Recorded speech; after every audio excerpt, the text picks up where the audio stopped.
Well, I know you can't see me too well because even though it's technically the morning here, it's an area where the sun doesn't really come out until like 8 or 9 in the morning. And so it's gonna appear dark. You might be able to vaguely see my sexy face. Um, I know I'm getting too much into the weather, but the point is that you can see me smoking a cigar. It's really nice out here. I'm enjoying it. I might as well enjoy something in my life. And if I had a woman in it, I wouldn't be able to. Which brings me to my real topic. It is after Valentine's Day. You've had about a week to get over it, to realize that Valentine's Day is just it's shit. It shouldn't even exist. It makes no sense at all. It makes no sense to celebrate a holiday where vast majority of people don't even get to celebrate it because they don't have somebody. Or if they do, they're not happy in the relationship. There's all these variables to where would you base something as full of turmoil and betrayal and pain as a relationship and make a holiday off of it. I mean, I understand everybody wants a relationship. A good relationship is a valuable thing to have. But you know how things are. It'd be like celebrating wealth as a holiday. I mean, yeah, wealth. People want wealth. People want to be wealthy. People want the enjoyment of wealth. But there are a lot of people that don't get to enjoy the happiness of wealth. So maybe if you were to make a holiday about wealth and be charitable, that would make sense. But you're not doing that. All the same, on Valentine's Day, you're not going out of your way to give people a Valentine, to fall in love with somebody, to form a bond and relationship with somebody. You're only celebrating what you already had. It's very selfish and very womanly. So, understanding that, there are a lot of people that even break up on Valentine's Day because women are that evil, where they will ruin Valentine's Day for you for the rest of your life because you have to be constantly reminded of the fact of the relationship that didn't work out. And I don't care who you are, I don't care how willpowered you think you are. I don't care how anything. It's ridiculous that anyone would break up with someone on a holiday. There is no excuse in the world for it. You know it's a stressful time as it is. You know it's a time to put on appearances. You know it's a time where everyone wants to be with somebody to share the supposed experience that comes with it. And that's when you're going to choose to break up with them. You did that on purpose. You are a bad person. You should be raped or something. It's don't make excuses for it. Don't talk about the anger phase of mgtow. Just own it. Own it that you are a horrible person and you will continue to be until someone puts you in your place. That's it. That's all it is. I'm not going to argue with women about it. I know how women are. And the more you argue with them, the more you acknowledge them. You acknowledge them when you make them feel like an equal. They're not an equal. Anyone who would do that to somebody is not my equal. I would never do it to somebody, and if I can do it, you can do it. So, now that we've gone past the romantic stage of Valentine's Day, we can talk about how there are things that are even more hypergamous than women. I know it took me 4 minutes to get into that, but there are things more hypergamous than women themselves. And they come from institutions that are man-made. For example, pornography and video games, very hypergamous things. This is something mgtow don't like me talking about.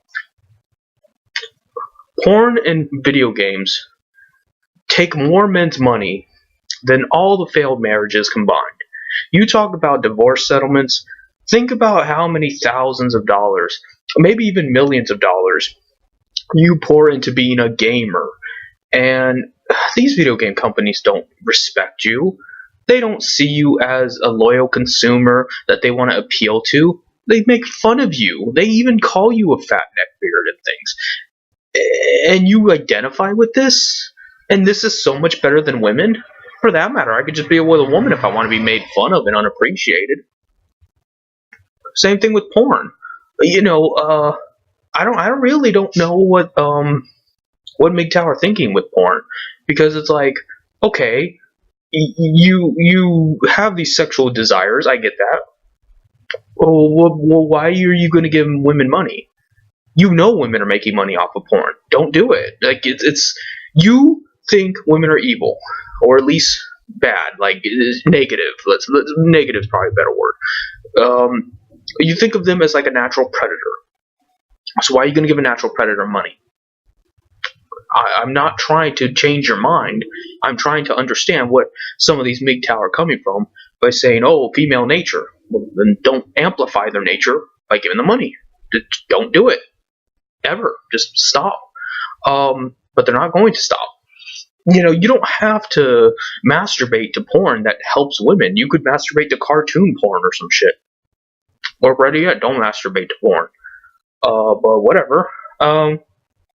My point is that they feel like women are getting more out of life, and then they're giving it more individually by consuming these products. Because let's face it, porn is a woman's product. It may not be designed to get women involved in it, but women benefit from porn.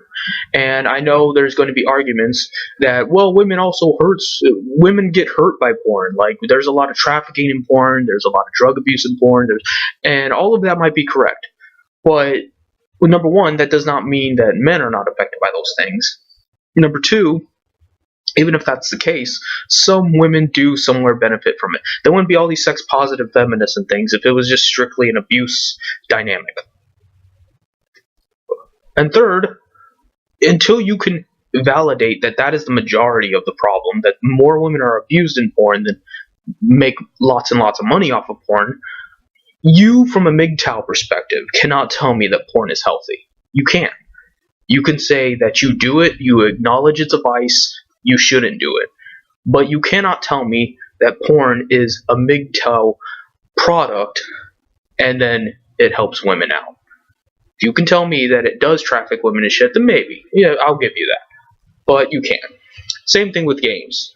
Video games, all they do is humiliate men, ban men, denigrate men, take away men's time and money. And at the end of the day, women get to be gamer girls and show their tits on camera and, make lots of crowdfunding money to show their tits on camera. Men can't do that. I mean, I guess you could show your bitch tits on camera, but you wouldn't get nearly as many Kickstarter funds.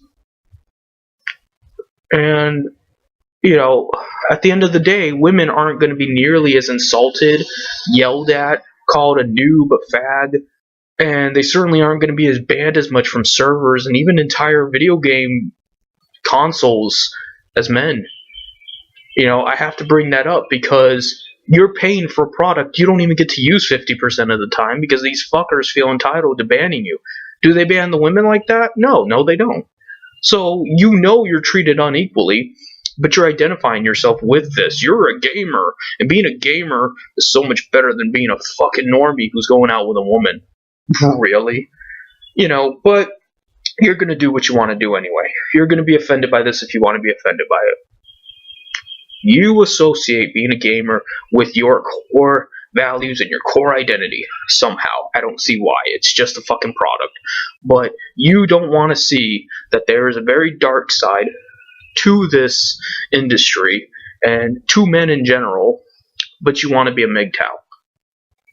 It'd be different if you did. It'd be different if this was involved in any other, politics. If, on Reddit, I saw gamers in the blue pill, which is a thing. It's for feminists. If feminists were talking about video games, I could understand that. If just normies were talking about video games, I could understand that. But to be a MGTOW and talk about video games positively, it's ridiculous.